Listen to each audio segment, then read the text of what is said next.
Friday is here. Hello there, good afternoon and welcome to The Pulse. We're coming to you live from our studios here in Accra. You can catch us on digital terrestrial TV because we are free to air.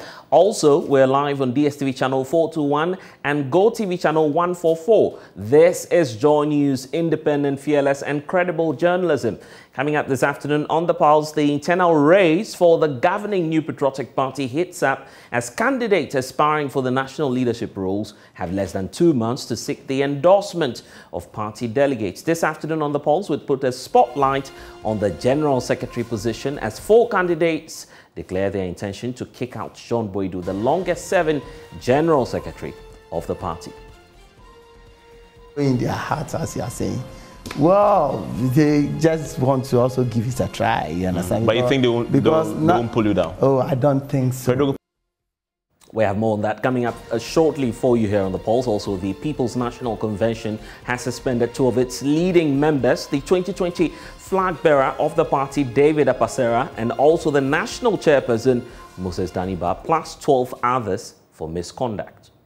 That's why we took a decision today. The same NEC sat here. Since yesterday, we had a NEC meeting. Yesterday, as around 1 to 2 o'clock midnight, we were still on NEC meeting.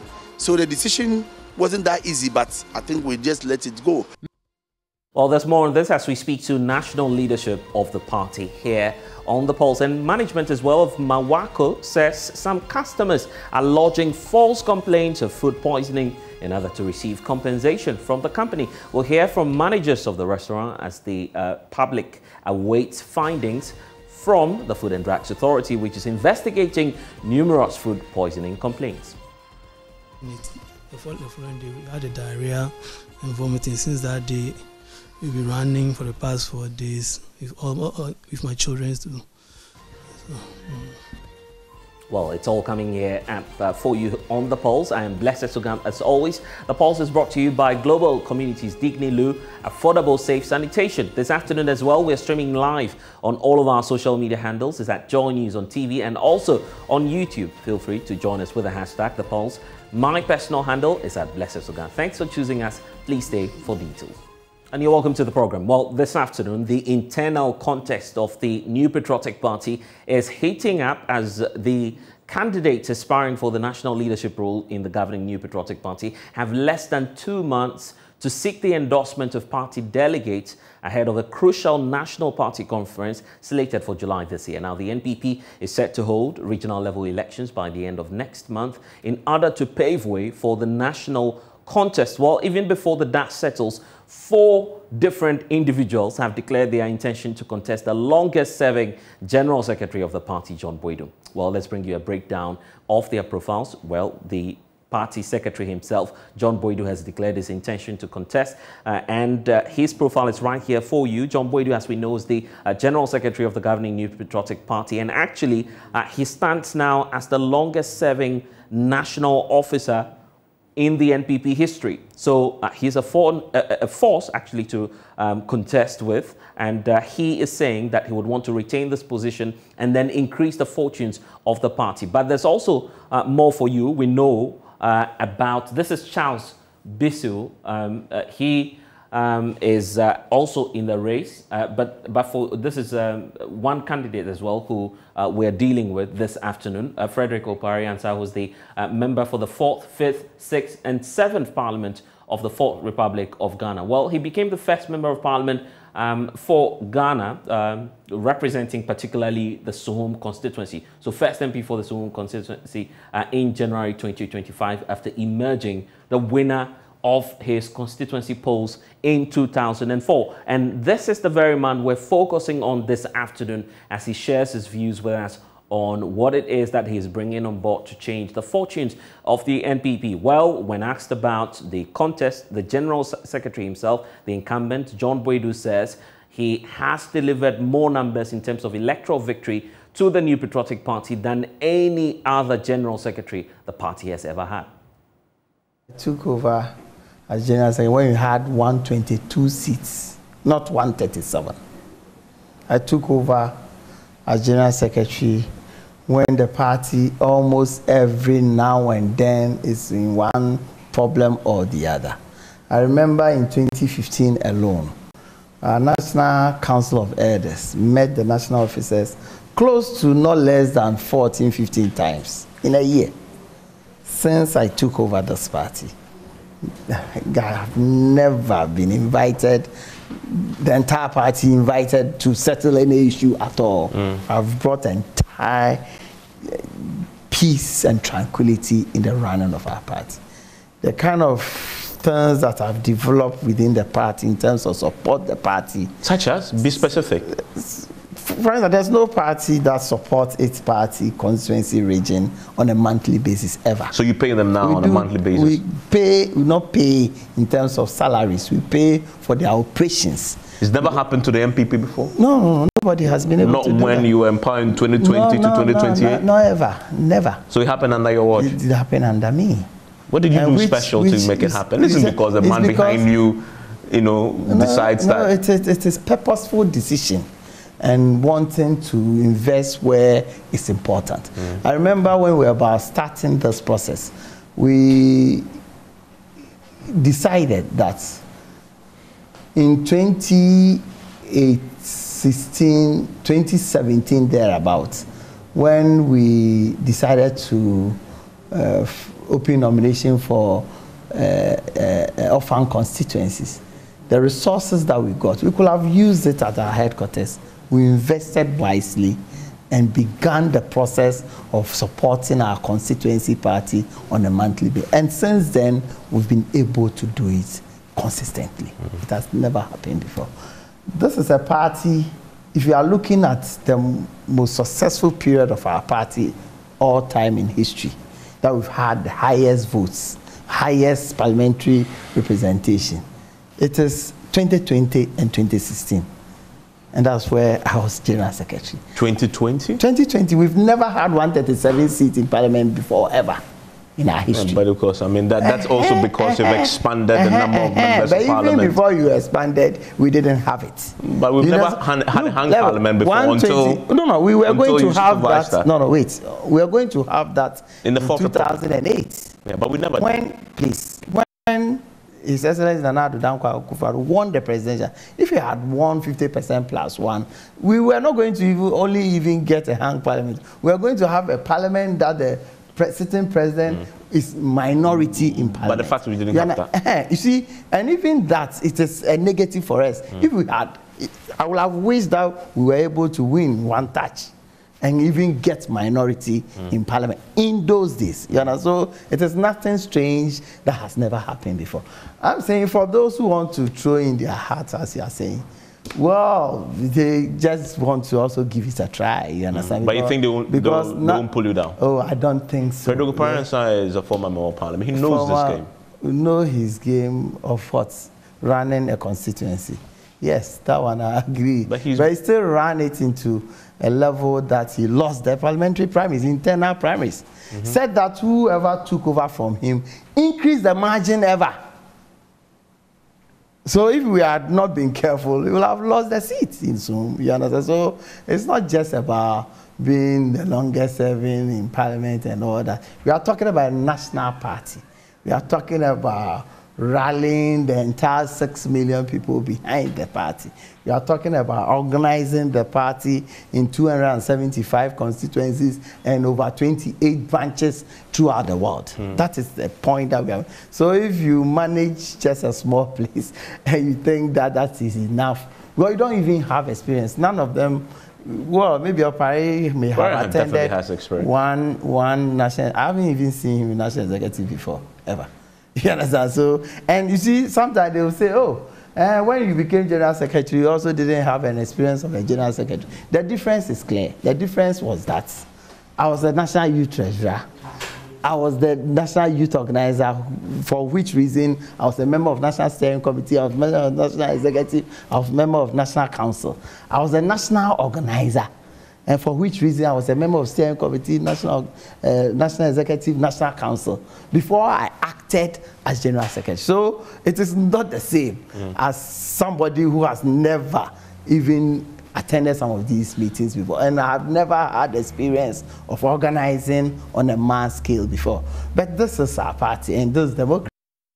democracy. Look, Macron, he was contested just last, and he won massively. And as with all that, wasn't as big. Oh, you see, one thing you must also realize, that politics is a process, and timing determines a lot of things. So that's the man there, John Boydu, the incumbent and longest-serving secretary of the governing New Patriotic Party. He talks about one man who believes otherwise, who believes that he's in a good position to provide what he describes as quality leadership for the New Patriotic Party. And you heard John Boydu talk about Frederick Opariansa there, arguing that he's not got the clout to actually run the governing New Patriotic Party. Let's find out from him what he thinks about some of the claims in there. It's such a good time to be having you here on the Pulse. Thank you. So let's start off from your General Secretary. He believes that he's increased the fortunes of your party more than any other General Secretary that we've had for the NPP. So if that's the case, then he's done a good job. We should urge him on, isn't it? Well, I mean, if that were to be the case, as you rightly said. But let me first use the opportunity to thank you for the invitation and also to extend my felicitations to the viewing public and to my team supporters as well as the members of the New Patriotic Party. I'm happy to be here with you today. Indeed, I have had occasion to talk severally about this matter, particularly the fact that the things that lead to an election, and I'm happy the General Secretary acknowledges that elections are a process. Leading to, say, 2016, you had to do the party reorganization elections in 2014. You had to do the flag bearer elections in 2014 before also choosing the parliamentary candidates in 2015, all of which then led to the 2016 elections. If my memory serves me right, at the time all these elections were conducted, he was not the General Secretary. We had a substantive General Secretary in place in the person of Kwabena Japong before the suspension in November 2015. At that time, all of these elections, from party reorganization through the selection of the flag bearer, and another on October 18th, 2014, to the parliamentary primaries on 13th June 2015, had all occurred. So all these things, which for me are the antecedents to having a good election in 2016, which led to our massive victory, you cannot attribute any So basically what you're telling us is John Boydu cannot lay claim to the electoral fortunes of the NPP in 2016. Absolutely. If he believes that it is the doings of a General Secretary that leads to that result. Well, it's partly the case, isn't it? Certainly he was not the General Secretary. You agree that it's partly the case that the General Secretary of the party, who coordinates the affairs of the party, such a position is instrumental in whatever advances you want to make as a political party? The office of the General Secretary is the fulcrum around which you have the resource mobilization for the party, the resource development. And here I'm not just describing monetary resources, even the human resource. You know, there are several things that go into getting the right persons for certain positions, to become parliamentary candidates, to even lead certain efforts of the party, even our communications arm of the party. All this reside right within the ambit of the General Secretary's office. Don't forget that all the organizers of the party, from the national organizer to the women's organizer, the youth organizer, the Nasara coordinator, and their deputies, all of these persons work from the office of the General Secretary. So you agree with him when he says, I've done a good job, I've delivered the figures for the NPP, and the point you're building on about him not being present even at a time when Afoko and Co were reorganizing the party. How feasible is that, hypothesis that you're drawing, particularly when we know that what matters is the election itself, the general elections, and not necessarily the primaries? He delivered the elections, the national elections results for you. I agreed with him when he himself said that the elections are a process. So you have several things leading to that process. And so if you want to measure his own performance in total, then you can measure that for the time when he was in total control as General Secretary, from right from party reorganization in 2018, leading up to the election in Koforidua, which then made him substantive general secretary. He had been acting prior to that. And then it made him substantive general secretary. Went through the parliamentary primaries in 2020, and then to the elections in 2020. Okay. But we've all seen the results. Well, and that's where I'm coming to, that even though the results 2020 was not favorable, in the end, you still had a victory. But I heard him saying it was good. He said, we have never had 137, and that it was good. I heard him. When you but I mean, so why not? Even saying that it's what happened in 2020 was good. Not entirely, but how about looking at it from this way? The fact that you were going into the contest with a former president for the very first time, the political dynamics at the time, or even in the 2020 elections, were not necessarily the same in 2016, you agree? But history has shown us that, be it the NDC or the MPP, going into the second term, the president's votes appreciates. The parliamentary seats of the ruling party appreciates. In 2000, President Kufuor won after a second round. Okay. And then we had 100 seats. The NDC had 94 seats. And then, well, 92 anyway, independents and some smaller parties who joined the MPP to have 108 seats to do business. However, when 30 seats were added, the NDC then came to 94 seats, and the MPP had 128 seats, with the other smaller entities and independents joining us to have 136 seats to do business. So clearly, you could see the appreciation there. Same thing happened with the NDC in 2008 when they had their own. I think when they won with about 119, and we had 111. So your argument is, after every first term, you need to appreciate before. You see, not necessarily need to appreciate, but you see a trend. Appreciation. It is a trend, and it's been there. 2004, 2012, the NDC moved from 119 to about 152. We had 123 seats, adding up to make the 275. After they added 45 new seats. So the expectation for every political pundit was, as the MPP, after Nanado had introduced free SHS, after several major policies, 1D, 1F was on course, several other policies were on course, the expectation would have been that not only would the president's own votes appreciate, but we would have even added onto the 169 seats.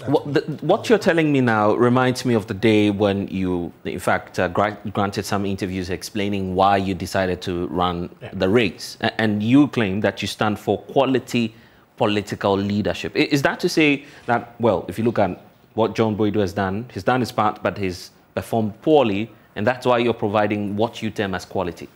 It is not, the quality is not necessarily in reference to him. Right. And with all due respect, I am not saying that he is... It doesn't matter, right? He doesn't have any quality in him. No, not at all. If you listen to my speech that day, I referenced the fact that we are in a new era, internally in the party and also with external political factors, where we need a new way of thinking politically, a new way of doing things. If we continue doing things the way we've done in the past, or are currently doing them, we will not be able to take the party from where it is now to where we want to see the party go in future, especially with the impending 2024 elections, where NDC is clearly gearing itself up for battling. And this is the time where many say the NPP, as a governing party, which is seeking to break the 8, would need someone with so much more experience. There are reports out there, the EIU, for instance, is predicting that the opposition NDC may win the next elections, or they would, of course, need to revitalize their points and then, of course, eventually win the 2024 election. So this is the point where some experts say you need a more qualified or experienced hand to deal with the affairs of the governing New Patriotic Party. You had John Boydu there talking to Evans Mensah and indicating clearly that all those contesting him have never been at the table before. You've not even contested in national elections within the party itself before, and so you don't have the experience. I may not have contested national elections, but I did hear him even struggling to remember whether I have been a member of the any of the national organs of the party. Indeed, I was a member of the National Council of this party for 12 good years, from 2009 to 2021. Where was John? I am surprised. Didn't he attend all the meetings I attended at the various locations where these meetings were held? He didn't see me. Was he sleeping during the meetings? Because I was there. Indeed, in 2014, the party almost decided that instead of holding conferences the way we know the conferences are held, Kumasi, here, there, they were going to break it down into mini conferences and hold them in the regions. It took my intervention as a member of the National Council to petition the national chairman, then Jake, and council was reconvened to take a second look at the matter, and it was decided that my petition be upheld. That is how we ended up in Tamale in 2014.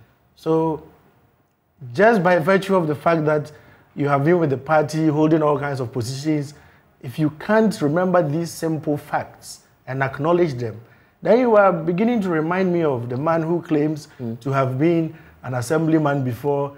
I've been MP a number of times. I was a default, was a vice president, communication minister, became default president, and then became president, and is asking for re-election. Then you are beginning to look like that person, because clearly your competences will then be called. But I guess the import of his point would be about contribution to the NPP. Yes. For those delegates who are now coming into the party who may not necessarily know what you have done for the NPP, what are you really bringing on board? I guess that's a big question that will stare you in the face wherever you go. And I was hoping that is what we'll have opportunity to really talk about here today, because that is what matters to the party. It is not that I have been a polling station executive before. I'm the longest serving executive of the party. What do these things But the track record, sorry for cutting through, but track record does matter. For instance, you see him there questioning your performance even as a member of parliament. That's just at the constituency level. He claims that you lost such an election, for instance. And there is nothing wrong with it, considering my constituency. My constituency has never, before me, seen an MP, any MP, since Kwame Nkrumah's days, do more than one term. My constituency had never belonged to an opposition party. I held the constituency down for 2 terms in opposition, 2009 to 2017. So I held it 2 terms in power, 2 terms in opposition. Never happened. So if after that I go to an election, internally, I've never lost elections to the MDC. I went into an internal election. And for whatever reasons, we get a new candidate. I did not even go to encourage people not to vote for the party. They do skirt and blouse, as is the case in several places. I mobilized resources and supported the party. And that is why you would see then that there was absolutely no divisions, even though I had lost an election. And you should follow all my writings right the day after that election, and you will see that I was in full support of the candidate and did the best that I could, which did help shore up the votes. So the votes going up in Suhum in 2020 was not some verdict being passed on me and my performance. No, if you called anybody in Suhum, they would tell you that I was indeed revered as the MP for the entire 16 years. Otherwise, they wouldn't have kept returning me to Parliament. So that may be in the past now, but as to what you're bringing on board. Very good. What are we likely to see if you're elected? Good. So I was saying then that the interest of delegates should be where the party is today.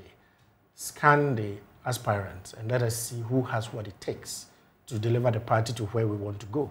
Okay, I mentioned a short while ago about the fact that the General Secretary's office of the party is the place where, if you like, a clearinghouse, where all these various entities, the office of the organizer, the office of the women organizer, everybody passes. We've been talking about doing a constitutional amendment and even getting MMDCs elected. This was the proposal from our government. Out of the office of the General Secretary, what were the preparations on the ground, for instance, to make sure that we would have qualified persons going into those contests, whilst we in Parliament were busy trying to get that law passed. What work did the General Secretary's office do in support of that? So the office needs its image lifted to build new relationships with the Electoral Commission, for instance, and I've done some of these works back with McMenu, Ohininto and Co.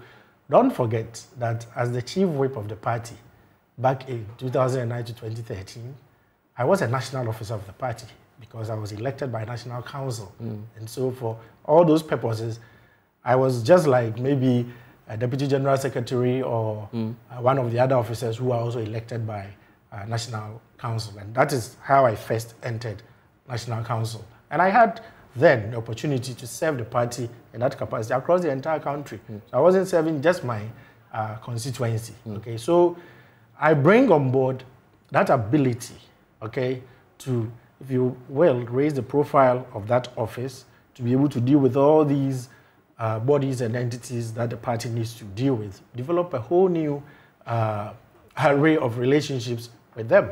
I've been involved in elections in West Africa, not just Ghana. I've been on ECOWAS for 9 years as well. I've built all kinds of external relationships. So resource mobilization, both internally and externally, for the benefit of the party, I bring that on board. I have an exceptional quality in managing people. And when I say managing people, I'm not talking just people working for me. I'm talking about managing relationships. Whilst I was the chief whip, you would love to hear some of the people who were members of my caucus that I had to manage. You're talking Kandapa, you're talking Hakman Uswajima, you're talking Kennedy Ejapong, several people, PC Apiofori. You know, it wasn't an easy thing. I was quite young then, but I discharged my responsibilities very, very well. So when you even hear today that a lot of the MPs support my cause and all that, it is for the fact that they have all seen me perform, and they do believe that what the party needs now is somebody who is cut in my mold. Okay, that's one side of the internal story. Another crucial side is that the NPP will be going into the 2024 elections with a fresh candidate. That's granted. There are reports on that, and we know that constitutionally speaking, the president, he hasn't announced that he'll be altering any part of the constitution as of now, so he will not be in that contest in 2024. So you're presenting a fresh candidate to go into the 2024 elections, and that's why you're claiming that you want to break the 8. I mean, from where you are now, what does the NPP need to break that 8? I have spoken about a number of things that we need to do quickly. And first is to be more tolerant of each other. It's very important. If we can't tolerate each other and forge true unity, it's going to be difficult for us. I've spoken about the fact that we need to exhibit more inclusiveness, okay, so that people with certain skill sets, people with certain experiences and backgrounds are given the opportunity within the space of the party to bring that to bear for the benefit of the party and not excluded because they are perceived to be of some stock or of some background. It will not augur well for the party. Factionalism is creeping into your party already? It has always been there, but it is the result of it. We've always had people having different interests within the party, but it's the consequences of those which I'm describing now, that I can't tolerate you because you did not support my candidate in the last election. But in the past, we tolerated people like Francis Isiang, like Freddie Blay. He came from the CPP, but he's our national chairman. So that spirit of tolerance needs to return. It has to show itself properly. So you're basically saying your current crop of leadership are not too tolerant? I am not just saying that against the leadership. Right. You were asking what we need to do as a party. Okay, so this has to be collective. Collective, all of us, at every level, national, regional. But of course, if it will be stronger, it will be stronger because leadership is exhibiting that it is. And that's where you believe you come through? Yes. I was able to hold on to Suhum for such a long time because I tolerated people. But that's you're going to be dealing with the Ashanti region and other parts of the party. I was even dealing with the NDC in Suhum. I was tolerant of them. And so you had people in the NDC who were even sympathetic towards my cause. But whatever the case may be, if the delegates give you the opportunity, the 2024 elections will still come. Yes. There are reports out there indicating that the NPP cannot or may not break the 8. I agree that there are such reports. But then if we look at ourselves first, and then the things I'm beginning to point out, I hadn't quite finished. If we would work on those, I'm sure in a year's time, if you did that report again, you could find... So if we were to present, what you're arguing is, if we were to present the ERU report, for instance, which is predicting that you may not break the 8, I'm sure, again, after a year, say that we may not break the 8. Their research would have found some reasons why we may not break the 8. But you're saying, be that as may, if we present that same report again by next year, the factors will change and it will tilt in favor of the NPP? If we do the things that we need to do. Which includes voting for you? Not necessarily voting for me. If you vote for me and I am showing the things that need to be done and you do not change, okay? So don't let us make this thing about it is just vote for Perez and you book in the 8. I am not that kind of politician.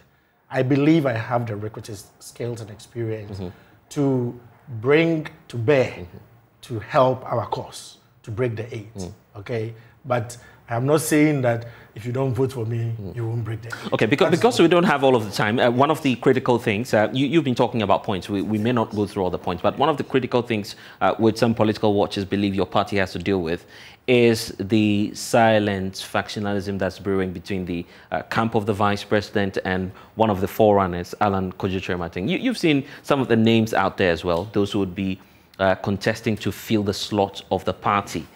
Are you aligned to any of them, first of all? And even beyond that, how do you believe that your party can close this rank, I believe which could help the NPP going forward? The party has already cautioned that it is not yet time. The party itself is reorganizing itself and has cautioned that such activities of these aspirants be suppressed for now. And so I believe that for now they are trying their best also to try and suppress same. But of course, people are enthusiastic and you can never completely suppress political activists. So it's happening. I do not belong to any particular camp. However, I have very good relations with both major camps and all the other aspiring personalities as well. I am on call basis and talking basis and visiting basis with all of them. I go to their homes, I talk to them, their offices. And so I believe they also are all very comfortable with me, which is really my objective. Because when I become General Secretary, I want to be able to work for and with whoever becomes the flag bearer of the party, which will be also very instrumental in our ability to break the 8 as we try to chart that path.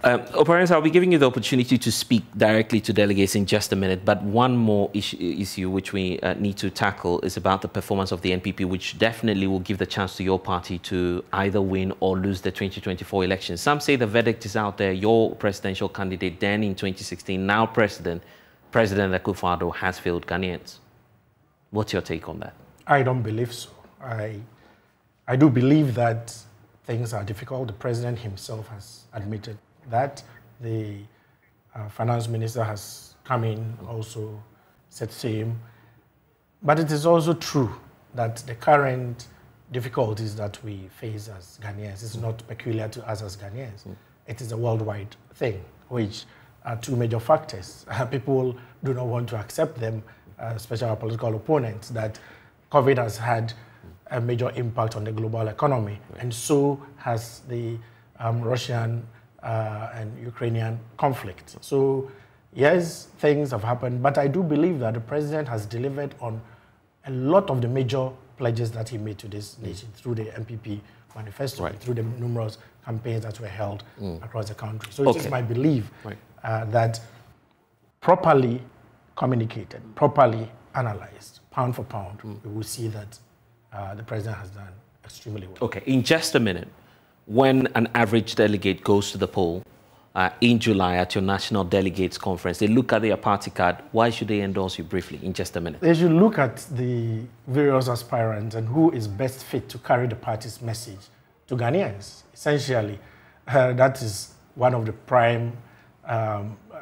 jobs that you're going to entrust to your General Secretary and the other national officers, and also who has the qualities to better manage the party and lift the image of the MPP. And I believe I best fit that profile. All right, then. I'm grateful. And he's in the race. Let's see how that goes. Frederick Opariansa, thank you for your time. Now, the People's National Convention, PNC, has suspended 2 of its leading members and the actually 12 others for misconduct. Now, the former chairperson of the party, Moses Daniba, and former flag bearer, Messrs. David Apasera, is being sanctioned as well for alleged financial misconduct. And Mausi Numon has more in this report for you. Suspension of the 14 comes at the back of the party's consideration of a court ruling brought against them by the party. National executives of the party concluded that Messias David Apasera and Moses Daniba have violated Article 14A of the PNC's constitution. Party chairman Bala Salahu Maikankan explained the circumstances leading to the suspension. We had a NEC meeting in Kumasi based on a report one of our member, that was the General Secretary, brought up that there is some money that was missing within the party. That is, I think, 150,000 Ghana cedis. So we also sat as a NEC. We even invited then Mr. Daniba and then Apasara for them to come to the meeting, which they refused to come to that very meeting in Kumasi. But then we as NEC, we sat on that very issue, and then we discussed about the issue. So we see that they are guilty based on the allegation that was reported on them. And then we suspended them, thinking that they will come to us to seek for redress. He came back on his own, set up his own members. That is the people that we mentioned, their names. That is one Ajia Ajara Ali, she is the vice chairperson.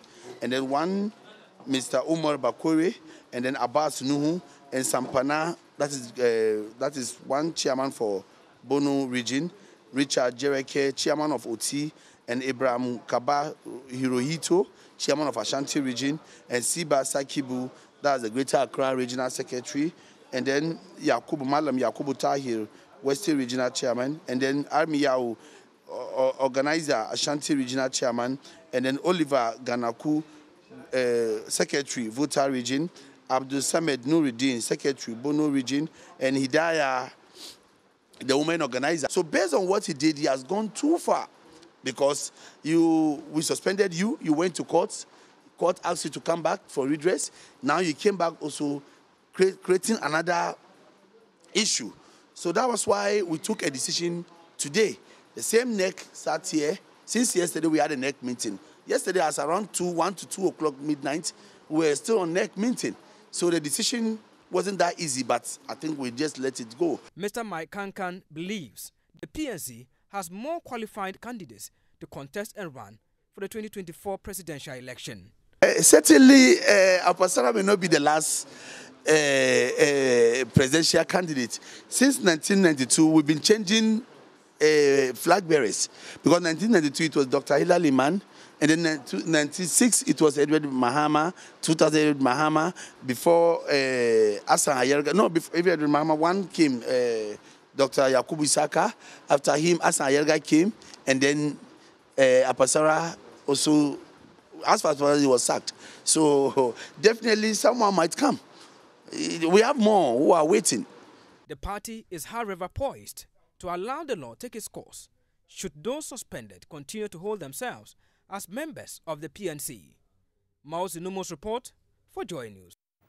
Well, this particular incident is beginning to breed a lot of tension within the People's National Convention. Let's hear from the Communications Director of the party, Ishaq Awood. Thank you for joining us here on The Pulse. So it appears that even your flag bearer has been suspended, and that's the height of tension within the PNC. Why are you taking such a decision as a party at this crucial moment? Thank you, Bless. It's unfortunate that this is what the PNC has been reduced to, that a group of people who are aggrieved by a decision of the party can just constitute themselves into any organ of the party and decide to issue counter decisions. As you may recollect, somewhere in September last year, we had a National Executive Committee meeting at the NAT Hall in Accra, where a decision was taken to suspend the General Secretary for gross misconduct.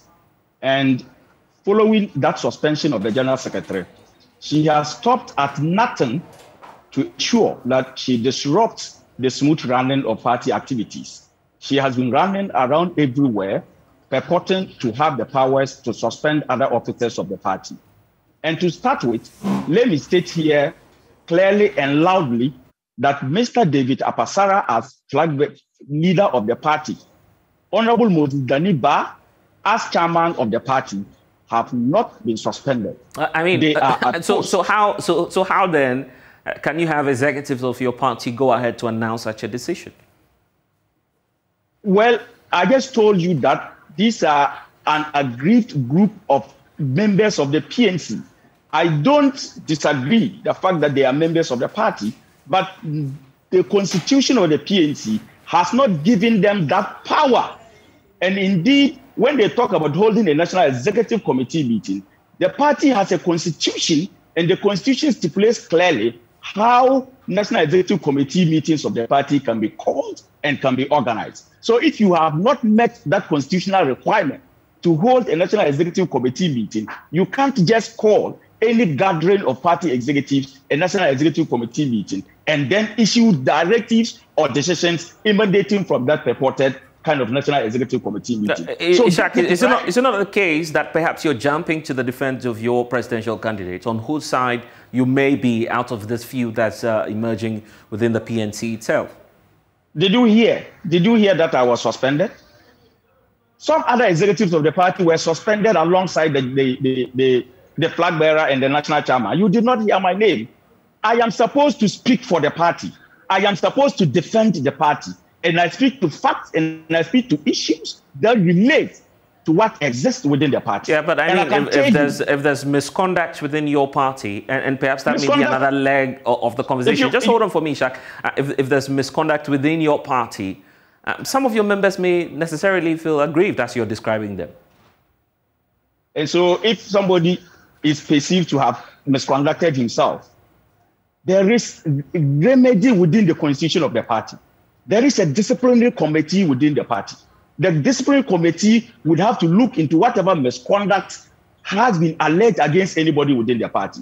Based on the recommendations of the disciplinary committee, you have a standing committee. The standing committee would now have to take a decision, and that decision would even be referred to the National Executive Committee of the party. Ask them whether all of these processes have been followed. Indeed, when she was suspended, and she still continued to carry herself as General Secretary, because she is actually the one who engaged in financial malfeasance, because she took a check belonging to the party from the Electoral Commission of Ghana. Instead of paying the check into the headquarters account, she took it to a northern regional region. Janet Nabla has denied some of these claims, and you've heard her speak about that. She can't deny this. I'm not here. This is live television.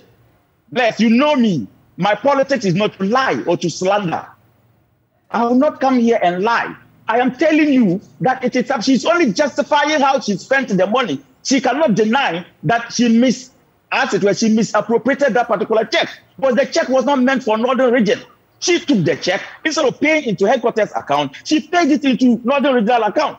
And that is the genesis of all of these problems. And today, because she took that check and she was able to convince some people to benefit somehow from the proceeds of that particular check, she is being supported to continue to run down a former flag bearer and leader of the party. Well, I guess the national chairman of the party. Right. In the end, the concern is about even the fortunes of the PNC. It's dwindled, and given what's happening now, some believe you may not even have a party together to even contest the 2024 elections. Why is the party failing to deal with the cracks that are emerging within your ranks? the party will not be able to deal with these cracks within the party if we have a lot of dishonest leaders like Dr. Mahama still behind the stage, pulling the strings. Dr. Mahama is the reason for which all of this is happening in the party. Well, unfortunately, I need to come in at this point. We don't have Dr. Mahama here to respond to the claims you're making. There's no clear evidence as of now that he's behind the suspension. We heard from those who are doing the suspension. Dr. Mahama, those words are entirely mine. Those words are entirely mine. Dr. Mahama can take me to task. He can sue me for saying this on your network. I will exonerate your network from these words that I have pronounced. But I will say it over and over again that we have expected Dr. Mahama, as the largest beneficiary of the PNC as a party, to have been the one taking decisions, taking action to ensure that we restore the PNC to its glory days. Unfortunately, he is not doing that. He's rather behind stage, supporting Janet and her cohorts to continue to be doing what they are doing. Indeed, like you indicated, I am not happy, first and foremost, as a member of the PNC. Most importantly, as somebody who is supposed to be the mouthpiece of the party, I am not happy that this is what the PNC has been reduced to. But I always assure everybody, we will weather the storm, and at the appropriate time, we will restore the PNC to its glory days, because this storm too shall pass. What's likely to happen in the coming days, given the fact that quite a significant number of persons have been dismissed? You're contesting that. What are we likely to see in the coming days? Well, you heard them talk about a certain court decision. They are misinterpreting the decision from the court. The court did not make any ruling against Apasara or Daniba as far as that particular suit is concerned. The court or the judge asked the feuding factions to go back and use internal party mechanisms to resolve the issues and report back to the court. How does that constitute to a judgment being given in favor of or against somebody? So I am saying that they may have genuine concerns about the PNC, but they are being disingenuous. They must speak to the facts.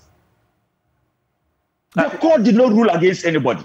The court wanted us to go back and build consensus. And let me be blunt with you.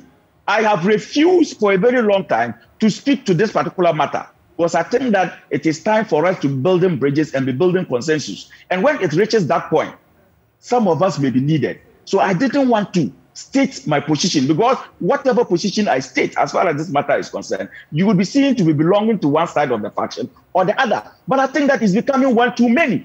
They are not prepared to listen. That is why I'm speaking to JoyNews. I have refused to speak to several other media networks, because I wanted us not to engage in this needless media war, this needless banter that is not inuring in any way to the benefit of the PNC. But I think that we have to find the best way forward to ensure that indeed we are able to resolve these matters that would put the PNC on the front burner. So Ishak, as we wrap up, are we set to see any meeting or further announcements from the PNC in the coming days on this? Of course, like I indicated, the PNC has structures. These are just national executives who have a feud amongst themselves. The PNC has a council of elders. I expect the council of elders to intervene in the not too distant future to find a way of bringing everybody on board so that we could possibly resolve this matter and save the soul of the PNC. Ishak Awood, I'm grateful that you've been able to join us here on The Pulse. Now, management of Marco Restaurant says some customers are lodging false complaints of food poisoning in order to receive compensation from the company. It comes as the Food and Drugs Authority begins investigating the numerous food poisoning complaints received from customers of the fast food joints over the weekend. We'll hear from the managers of the restaurant shortly, even as the public awaits findings from the Food and Drugs Authority. But first, let's bring you back an interaction my colleague Kojo Brace had with a victim of the alleged food poisoning. On the Mother's Day, I wanted to surprise my wife, so I ordered a food from Mawako. So as I ordered, the dispatch rider brought it to me. After we've eaten it, the following day, we had a diarrhea and vomiting. Since that day, we've been running for the past 4 days with my children. So all of you ate it? All of us we ate it. Yeah, even one girl So other place ate it. That is the girl. She also had a diarrhea and vomiting. She's not part of my family. We were 5 and she came to join us because she wasn't able to go to school. So you are just eating and vomiting? I can't eat. You are vomiting? Vomiting and passing stool, yeah. Yeah, dehydrated. Yeah, dehydrated. So you have your symptoms. Let us understand what's wrong with you. I'm very weak. I can't eat. No, I don't know. I'm not strong. Very, very weak. When you went to the hospital, what did they tell you? They told us like something from the food. Yeah, something from the food. So they gave me an IV. Okay. Give us an IV. Yeah. Yeah. That's what happened to all of you, your wife and your kids? Yeah. Oh. All of you have been to the hospital? Yes, please. Where is your wife now? She's going to review. She's going to review. The same thing? Yeah, my brother came to pick us to the hospital, so everything is with my brother.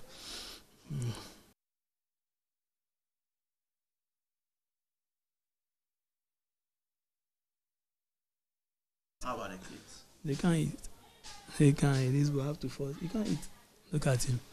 He's a very strong boy. I have a speech. I want to see him. He can't eat. All of us, you can't do anything. This is the Mawako Fast Food Limited, their branch at East Legon. The branch has been shut down and therefore it is closed. Nothing is being sold here. Now, if you open and come inside, it's an empty restaurant because the FDA says suspend your operations and shut down in the meantime. So this is what you see when you come to the Mawako Fast Food Joint here in East Legon. But what do authorities of the company really make of what's happening? We'll be finding out soon. But if you're watching this, you see an empty space. All the people you are seeing here, the lady and gentleman on my right are staff from the Municipal Health Directorate, the director and one of her staff. And then the ones you see on my left are also people who are interested in what's happening here. They are not customers. So when you come here, you are basically not going to get anything to buy and eat. Well, the one who speaks for the entity is Mr. Lamte. He is still here with me. I want to find out from him some few things.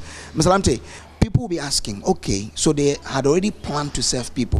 What's going to happen to the food that you had already prepared to serve? No, Kojo, I mean, what will happen, you know more than I do, and any individual knows that fast food, I mean, they don't have that kind of longevity. Okay, so I know it's going to cause us a lot of problem financially, even psychologically. Some of us are psychologically traumatized. But what can we say? But I'm saying that all the 4 branches have been closed down. I mean, the monies that we're going to lose from this, Kojo, is immeasurable, is uncountable. In terms of in monetary terms, how much are we looking at? Oh, Kojo is huge. Kojo is huge. And because the technical guys, those who are involved in some of these things, we've discussed it, and the figure they are giving me is mind-boggling. It is something that if I mention it yourself, I know that you collapse. How much? Kojo, is a huge amount of money. You are talking about thousands of Ghana cedi. Thousands of Ghana cedi. You know, even I can tell you the money that we spend in even helping some of the victims to pay their hospital bills, we've gone past some amount of money that we can't even believe it. How much have you spent on their hospital bills? That I'm sure you know. Kojo, is huge. There are those that we supported them even today.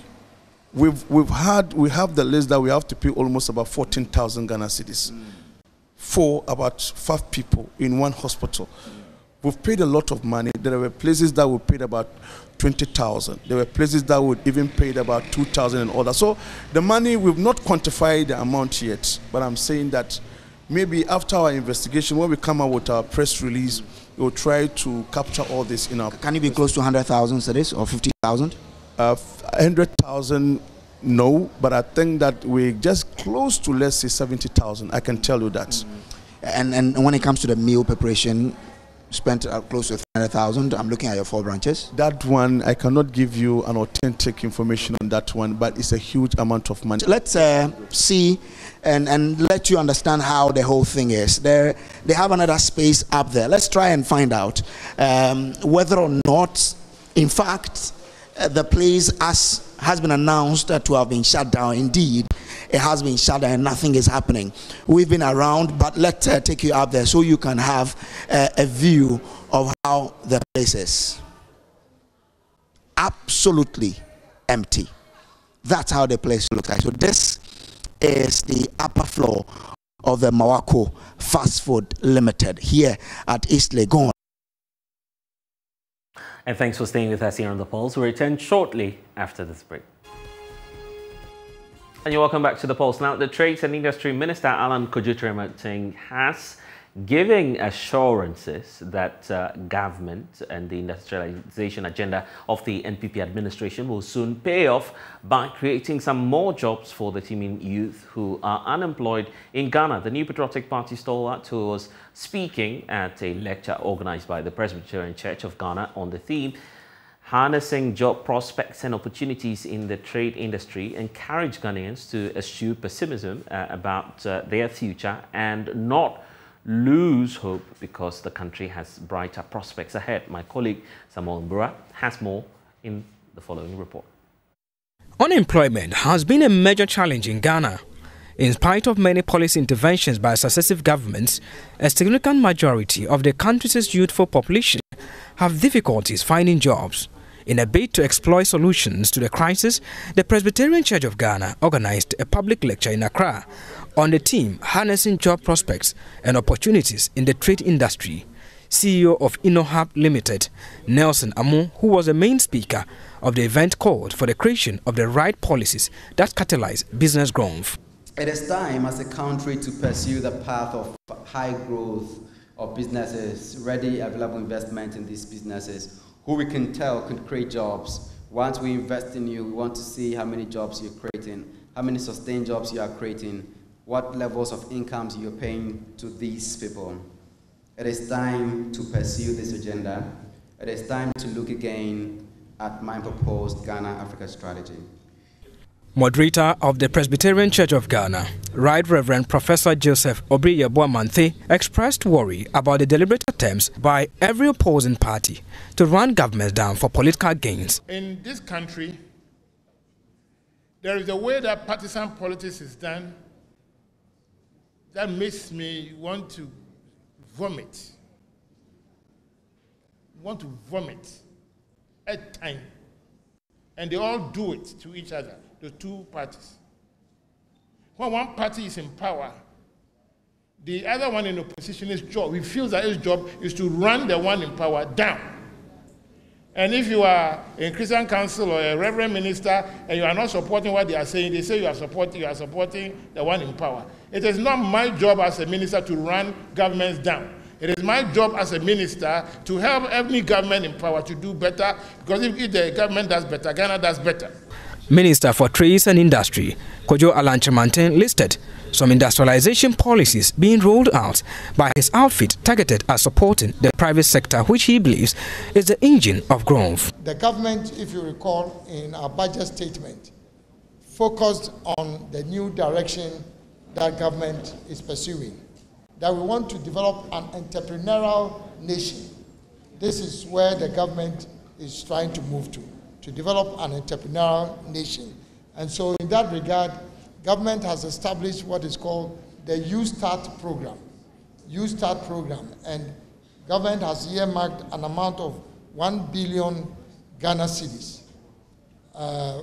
both grants and grants and then soft loans to assist startup businesses or early stage businesses that are looking for capital to expand.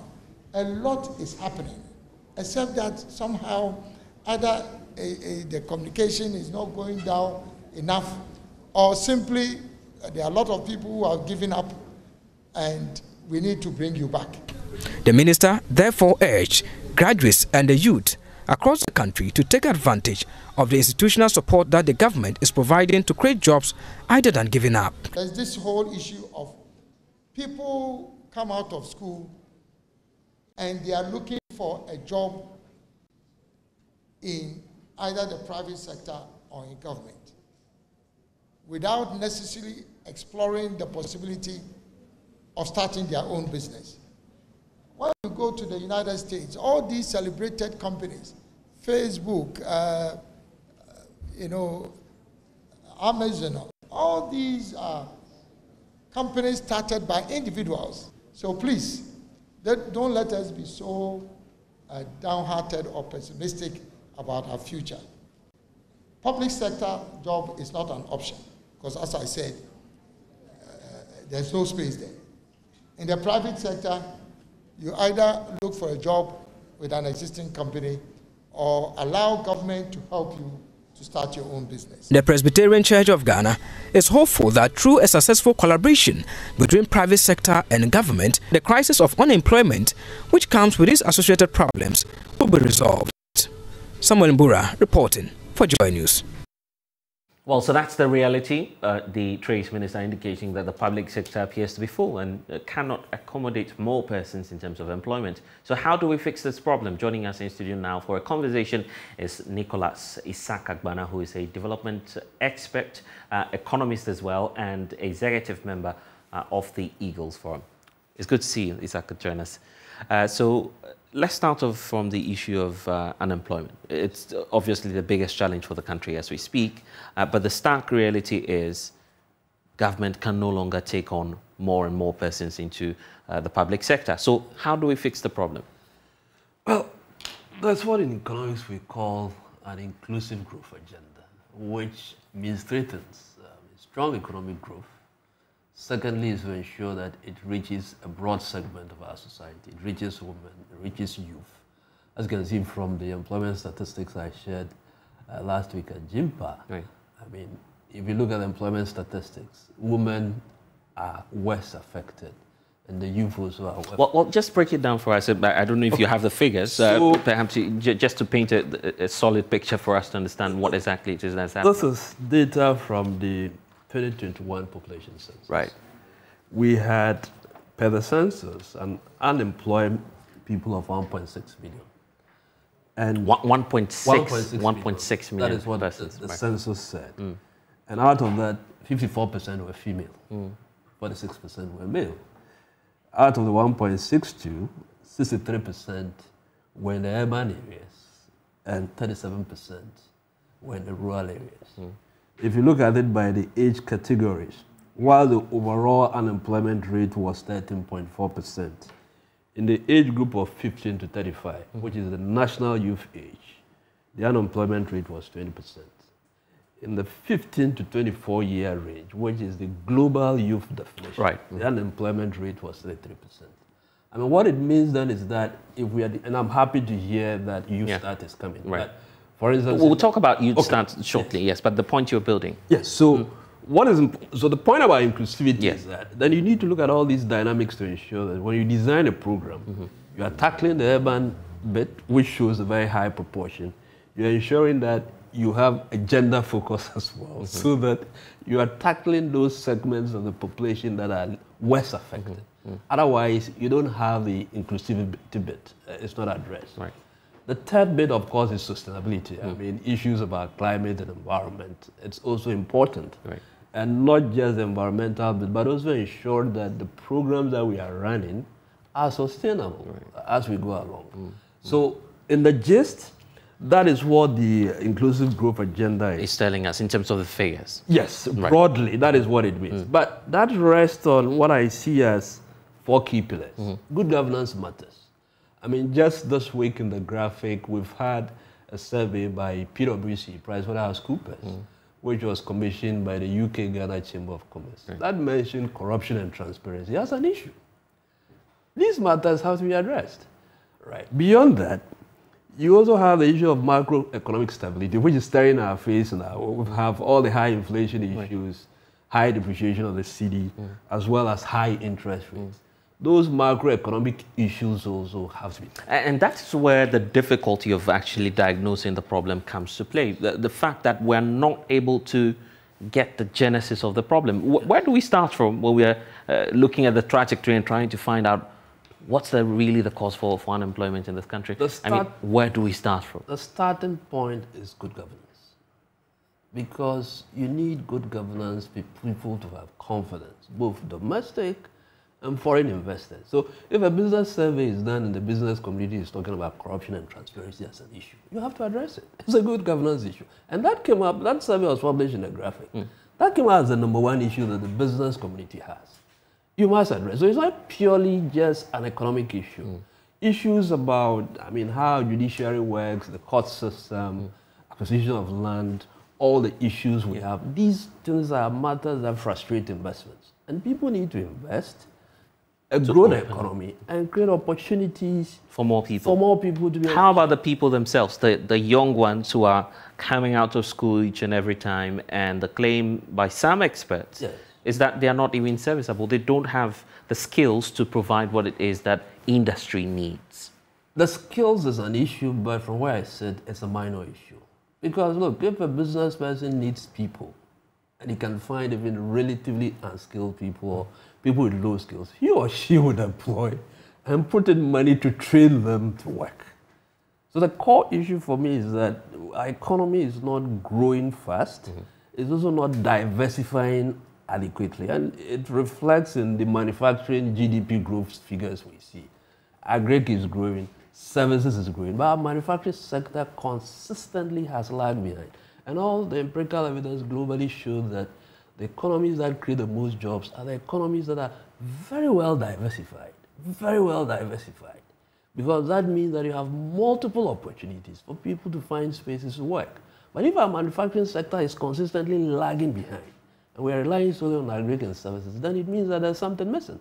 We must look for job opportunities in every single sector of the economy.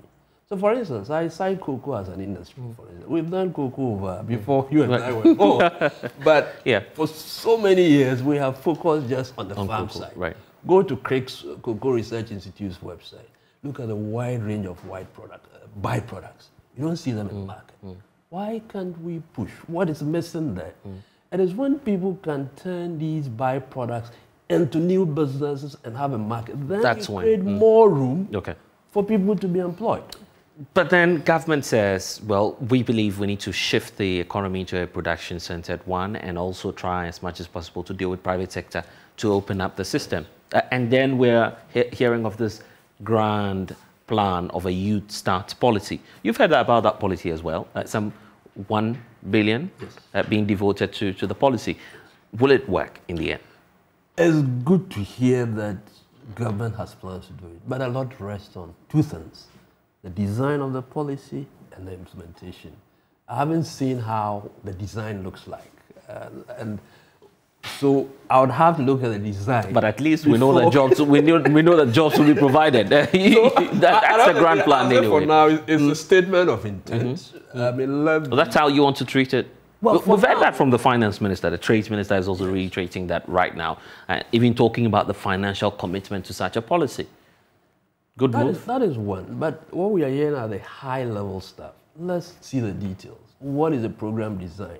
Which sectors are they going to focus on? How are you even going to target participants? That's also important, because at times we know that because it's run from government, then the political process comes in, and even at times the right people don't get the assistance. Who is going to run it? What are the mechanisms to ensure that there's proper evaluation to ensure that it's working? We need to see all those details. Solutions is what we're looking for. And just as we wrap up, how do we reform, for instance, the youth start policy? And in general, in terms of government policy towards job creation, how do we fix the problem to get more and more, particularly the younger population, having access to jobs?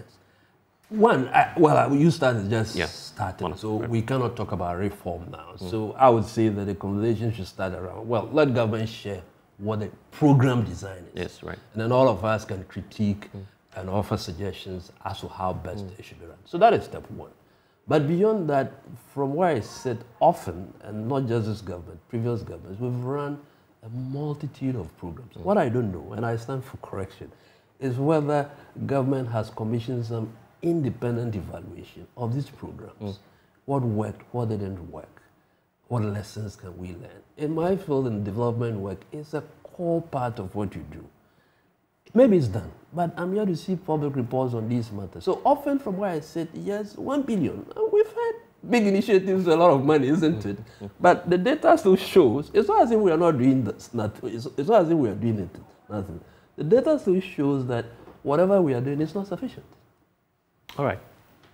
We'll see how that will go. Yes. Nicholas, thank you. It was a great time having you here on The Pulse. Now, a truck actually carrying cocoa beans has emptied its content on the Accra-Pokwasi Road after it was involved in an accident. The accident is impeding the free flow, actually, of traffic on the stretch, leaving many commuters stranded. My colleague, Abena Pokwa of our sister station at Dome TV was at the scene this morning and gave us an account of what transpired earlier this morning.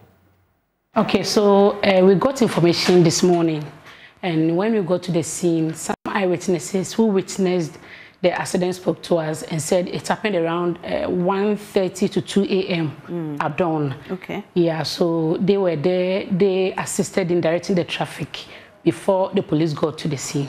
So there were 4. Okay. According to them, one car had gotten spots and was stationed just at the roadside, and another truck carrying the cocoa beans, about 600 bags that was carrying. It failed brake from Jonte to Beria. That was where it hit with the station car, and then it overturned. The other one, which had the millet, also came, and then when you go to the scene, I believe they complained about the street lights, because there are no street lights. They suspected it could be the driver didn't see ahead, so he just crashed into it and also overturned. So the road leading to Ofanko Beria, the runabout, which is the outer lane, was blocked, and the main road was also blocked. There were no casualties. We were informed that the drivers for these vehicles were at the police station. As at the time we got there, they were at the police station writing their statement. They are complaining bitterly. One, due to the darkness of the road at night, because they said as soon as from 6 p.m. going into the night, there are no light. There are street lights on the street door, but they are not working. They are not working. So they see it is parts of the challenges they are facing, especially the drivers. And others too told us, due to the nature of that joint, you see, coming from Jonte to Beria, you get there, sometimes you might be in a limbo as to whether you'll be passing the main road or be getting into the outer lane to Ofanko Beria. And most times, according to them, people get confused.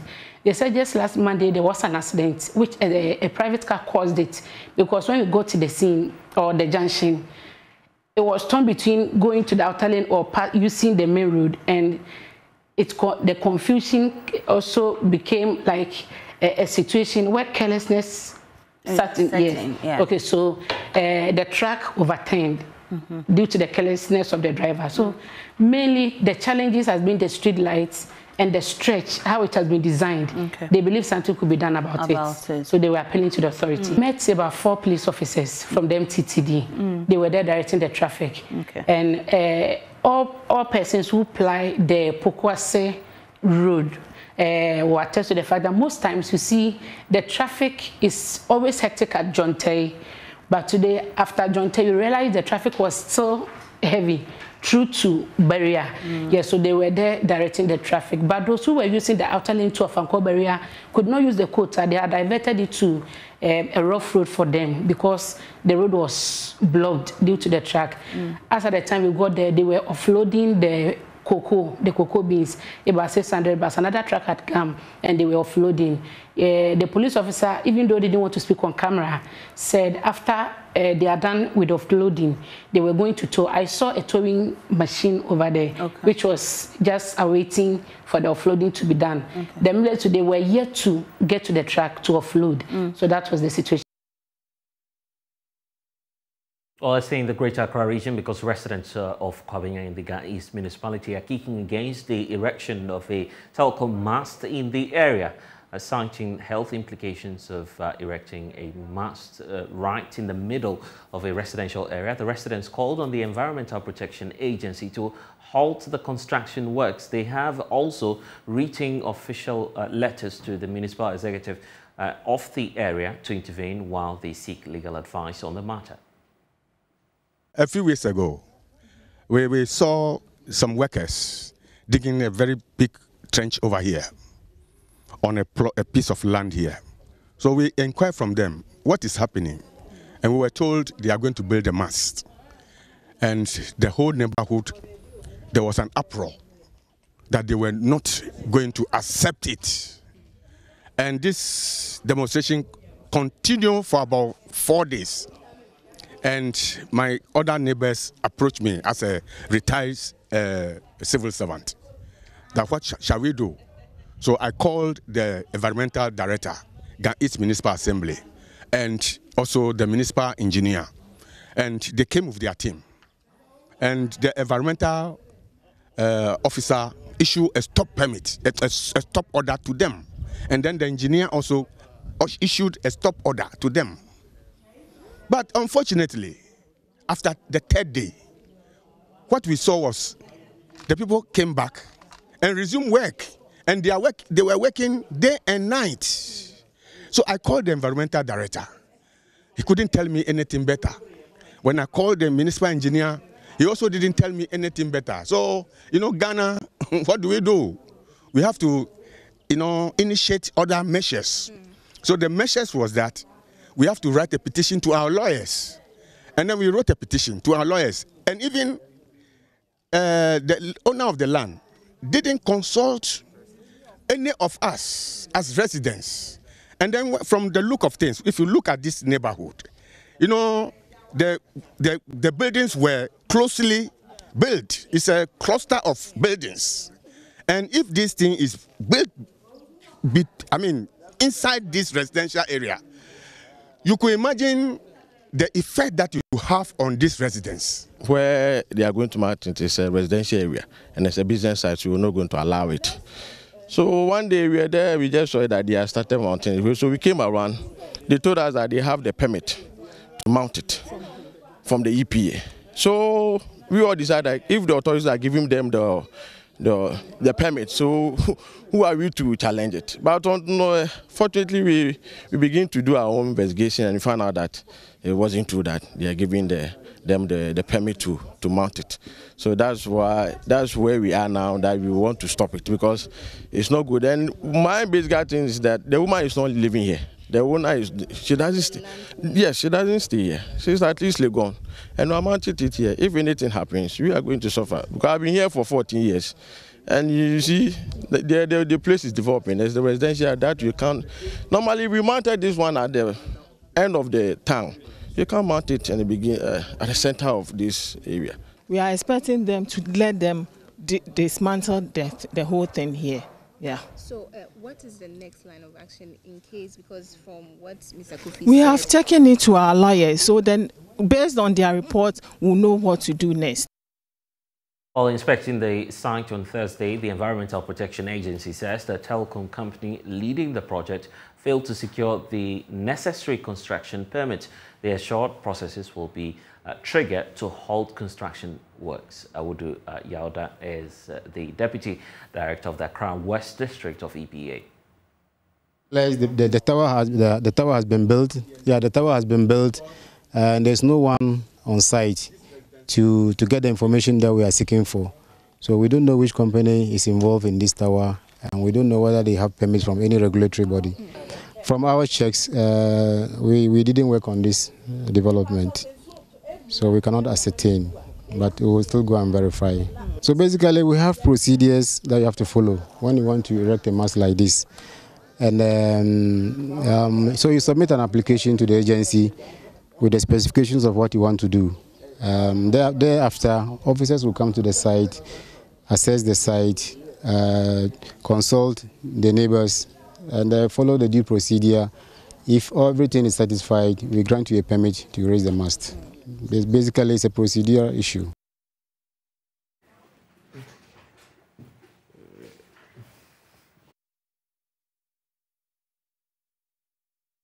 Well, the Ghana Toll Workers Group is asking government to pay arrears due them months after the country's toll booths were removed after scrapping road tolls in the latter part of 2021. The government promised to pay salary arrears due the workers and ensure they were reassigned. However, many of whom the people who are living with disabilities say this has not been the case. They have not received their monies in the past 4 months. The group's chairperson, Henry Dogwe, has been speaking to JoyNews on the matter, says some 800 workers are struggling to make ends meet. After the government removed all road tolls across the country in November 2021, over 800 toll booth workers lost their jobs. They were to be reassigned by the government, while some arrears due them were paid. The toll workers say this is yet to happen. After a meeting today at the Ministry of Roads and Highways, the workers claimed that the situation was badly affecting them. It's not easy at all. We are even trying to look for a job. You go. Yesterday, for instance, I go to a place and the lady told me that the job I have, if I give you, you cannot do it. I survive through my wife and friends because I don't have any work doing. You know, I was renting at Pubiman, but because of this, my time is due and I've been ejected from the room. My things are in someone's uncompleted building now. You see, my children are not going to school because of school fees and feeding fees and those stuffs. Chairperson of the Ghana Toll Workers Group, Henry Dogwe, said the government should bring back road tolls since it has made no provisions to reassign them after scrapping the road tolls. But the workers, we are almost 800. Yes, we are calling for them. If as promised in the budget statement that the workers will be reassigned and be paid until they are reassigned, if the reassignment will not come on, as we can see that it will not even come on. So they should call back the toll. So I will go into the toll and do the work. The Ministry of Roads and Highways, on the other hand, said it had no individual contract with the workers. However, plans are underway to fulfill the demand of the groups. Isaac J. Kwache is the deputy PRO of the ministry. Let's get this context correct. The ministry does not have any agreement with the individual contractors or collectors. We cannot deal with them individually, but it is rather the company that employed them. But that notwithstanding, we are engaging with them to ensure that we find a amicable solution to some of these squabbles. Currently, executives of the group are planning to engage its members on the new developments as it waits on the ministry to act. Ifwa Aprekwa Boafo's report read to you. And now the Power Planning Technical Committee, PPTC, of the Ministry of Energy is debunking claims by ranking on Parliament's Energy Committee, John Jinapo, that Dumso is imminent. The lawmaker, together with his side of the House, have in recent times challenged government's assertion that we are far away from returning to the dark days of an energy crisis. Also, earlier this week, I caught up with the former VRA boss and chief policy analyst at the Ghana Institute for Public Policy Options, who told us that we may be headed for doomsday if the Energy Ministry fails to expand Ghana's generation capacity. We set out a very ambitious program to electrify the whole country. Right. Only about 15% of the country had access. And we set out a program of 30 years to make sure that everywhere in Ghana had electricity within 30 years. Right. So there's been an expansion of need, there's been an expansion of demand as the world goes more and more electrical and electronic. Right. We are very ambitious in our industrialization agenda, where we are saying that, for example, we want to go from raw bauxite to alumina to finished product. We want to do similarly with iron works and all of that.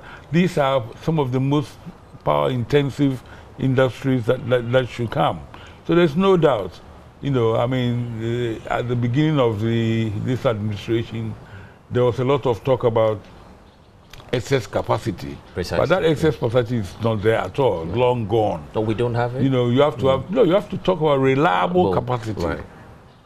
You know, you cannot, the capacity they talk about, I can think of one capacity plant which was put in at Takoradi, hasn't worked from day one. but that's counted as part of the capacity Ghana has. So you need to talk about reliable or available capacity.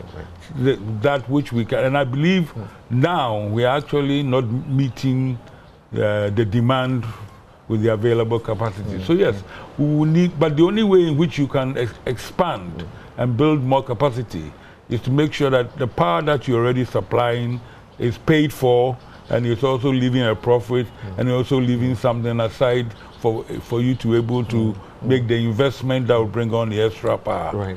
And based on that, for instance, the minority side of Parliament, they are arguing that if we don't put in place measures to meet that demand which you're talking about, we may return to our dark days where we had intermittent power I do not supply. want to get into the politics. Right. I'll talk to you just technically. Yes. So technically speaking, how do we meet that? I mean, clearly, if the capacity is inadequate, you have to generate and invest in more capacity.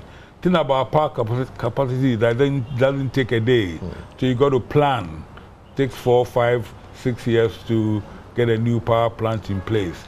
So I hope that those in power now are actually looking at things and planning for the new demand. Right. Because clearly, if you don't plan for the new demand, yes, you find yourself in a situation where doomsday will return in a very big way.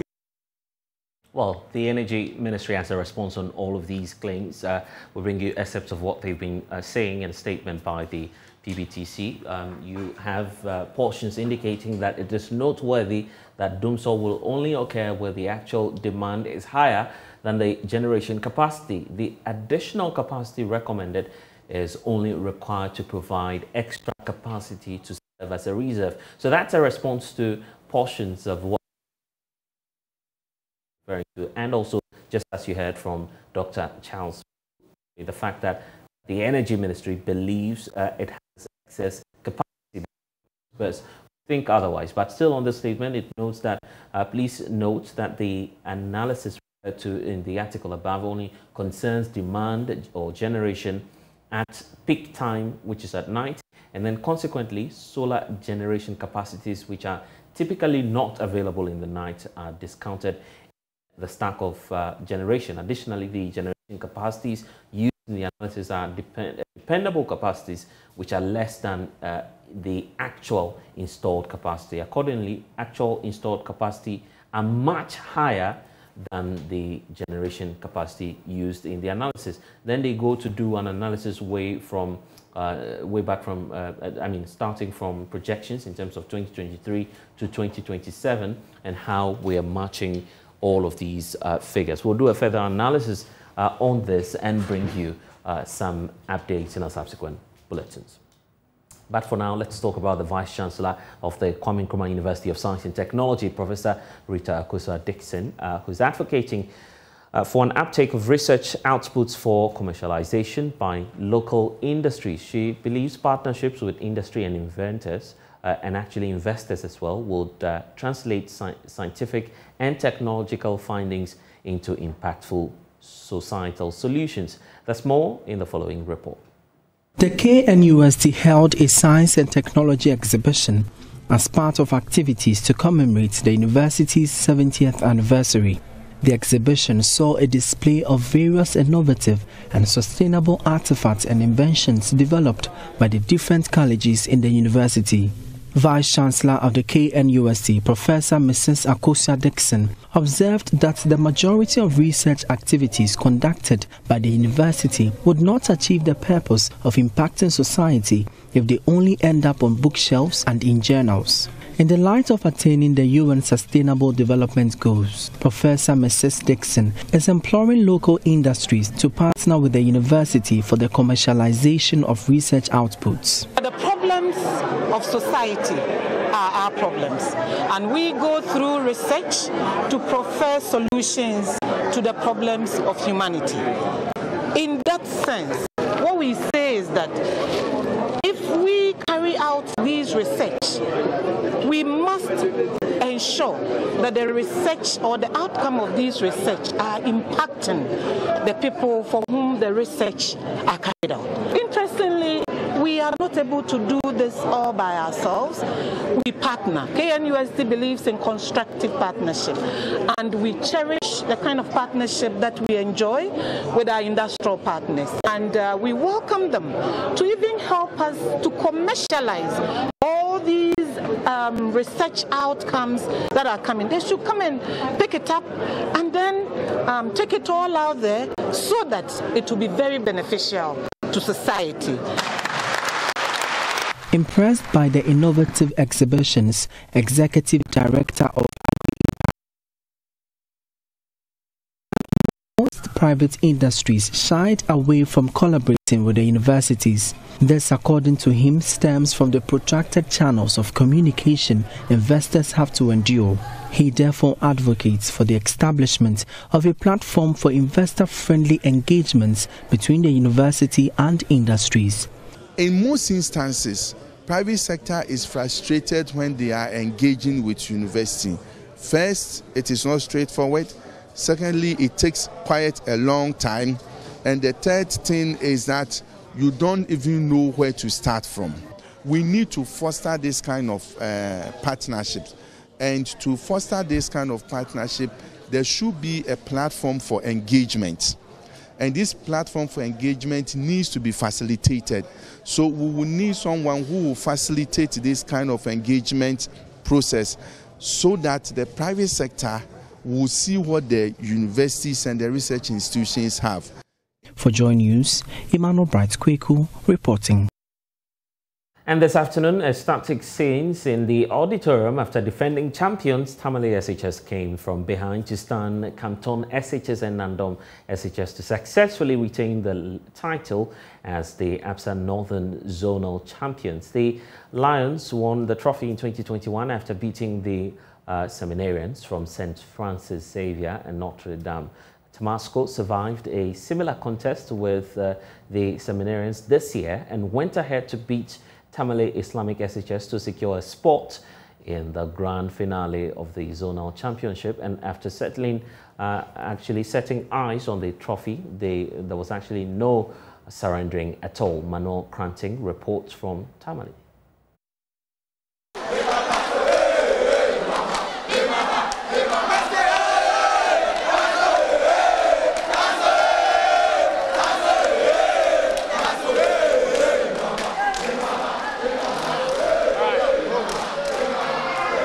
And so now we can hear from the champions themselves, the ones who were on that stage. Congratulations. Oh, thank you, thank you. How does it feel? I mean, you came from bottom, behind Nandom and Canton to come and win. I'm very happy for that, and surely it's not only by our efforts and by the grace of God. So I'm very happy for that. Well, you were seated inside the audience in there. I mean, were you nervous at some point? Yeah. At the beginning of the round, we were all nervous. Even the whole school, where we were there, when the whole was silent, they were all yabbing. So we just made our mind focus. And the contestants, they kept their composure and they were talking. So by God's grace, we came out with the best. Even them being able to even compete with us, we don't even know how come. Because how can you have a crash with a tractor yesterday? And nothing happened to you, and you expect a bicycle to crash you and die. It's not possible.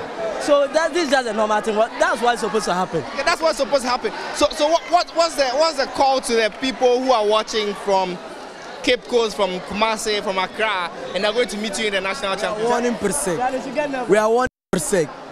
Prempe. We are 1 Prempe, the defending champion. This year we are on fire. No one can stop us. We'll continue from where our seniors stopped.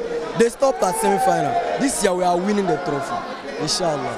This year you are winning the trophy itself. Well, I want to hear from Mr. James. Where is he?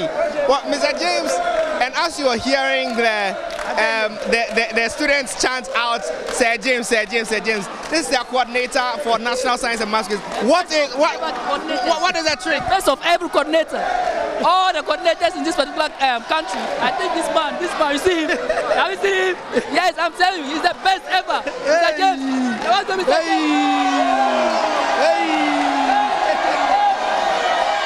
Okay, so we can hear from Sir James about what was the trick that worked for you today?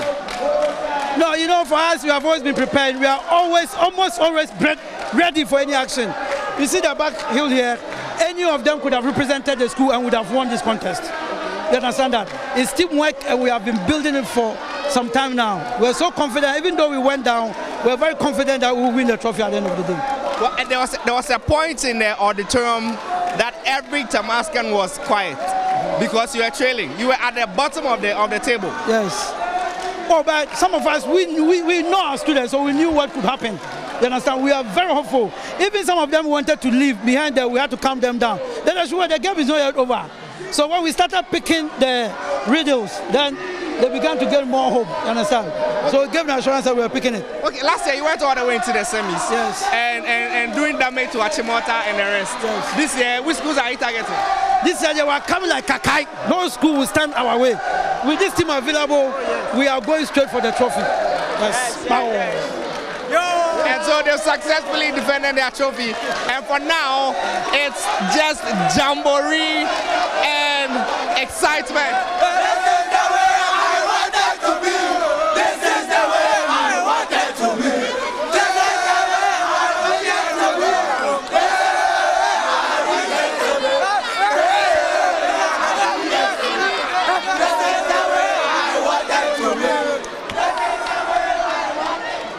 Say once more, congratulations to Masco. And that's how we wrap up the polls here on the Joy News channel. I'm Blessed Sogah. Log on to myjoyonline.com. We have updates on our stories for you.